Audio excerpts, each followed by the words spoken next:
शुरू होगी 5 सेकेंड बाद। 5 4 3 2 1 स्टार्ट। ईरान को तबाह करने की धमकी दे रहे अमेरिकी राष्ट्रपति ट्रंप ने जिस तरह 2 सप्ताह से जारी युद्ध विराम की अवधि खत्म होने के पहले ही उसे अनिश्चित काल के लिए बढ़ा दिया, वह उनके समक्ष पैदा हुई विकल्पहीनता को ही रेखांकित करता है। उनके इस निर्णय से यही स्पष्ट हो रहा है कि वे इस युद्ध से निकलने की राह देख रहे हैं। इसका कारण यह है कि वे लगभग 40 दिनों तक चले युद्ध में न तो ईरान को अस्कत कर पाए और न ही उसके हमलों से खाड़ी देशों की समुचित ढंग से रक्षा कर पाए। वे उसकी नाकाबंदी के बावजूद उसे होर्मुज़ समुद्री मार्ग खोलने के लिए बाध्य भी नहीं कर सके। उनके सामने घरेलू मोर्चे पर भी चुनौती बढ़ गई है, क्योंकि एक तो उनके मागा यानी मेक अमेरिका ग्रेट अगेन समर्थक युद्ध के पक्ष में नहीं और दूसरे उन्हें ईरान के खिलाफ युद्ध जारी रखने के लिए संसद की अनुमति चाहिए होगी।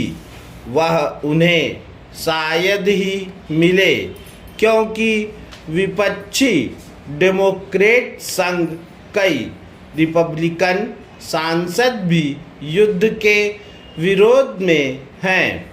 इसकी भी अनदेखी न की जाए कि होर्मुज़ बाधित होने से विश्व में जो गहन ऊर्जा संकट पैदा हुआ है उसका अमेरिका पर भी असर पड़ा है।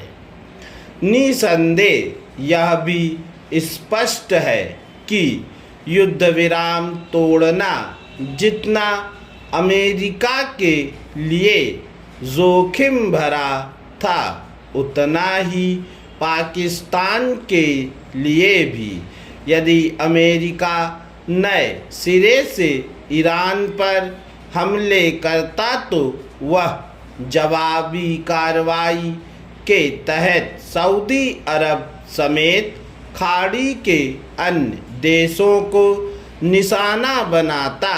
ऐसे में पाकिस्तान को सऊदी अरब के साथ हुए समझौते के तहत ईरान के खिलाफ मोर्चा खोलना पड़ता और यह उसका संकट और बढ़ाता। चूँकि पाकिस्तान के साथ अमेरिका भी युद्ध विराम विस्तार में ही अपना हित देख रहा था, इसलिए ट्रंप ने यह आड़ ली कि वे पाकिस्तानी प्रधानमंत्री और उसके सैन्य प्रमुख के आग्रह पर युद्ध विराम को विस्तार दे रहे हैं। क्या यह विचित्र नहीं कि अभी तक हर मामले में माननीय करने वाले ट्रंप पाकिस्तान के आग्रह को इतना महत्व दे रहे हैं? इसमें संदेह है कि अमेरिका और ईरान के बीच दूसरे दौर की जो वार्ता टली, वह युद्ध विराम विस्तार से फिर शुरू हो सकेगी, क्योंकि ईरान अमेरिकी नाकेबंदी को युद्ध विराम का उल्लंघन मानकर अमेरिका से बात करने से इनकार कर रहा है।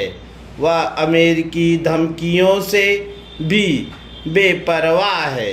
अमेरिका और पाकिस्तान के सामने समस्या यह भी है कि उनके लिए यह जानना कठिन है कि ईरान में चल किसकी रही है। पूर्ण विराम।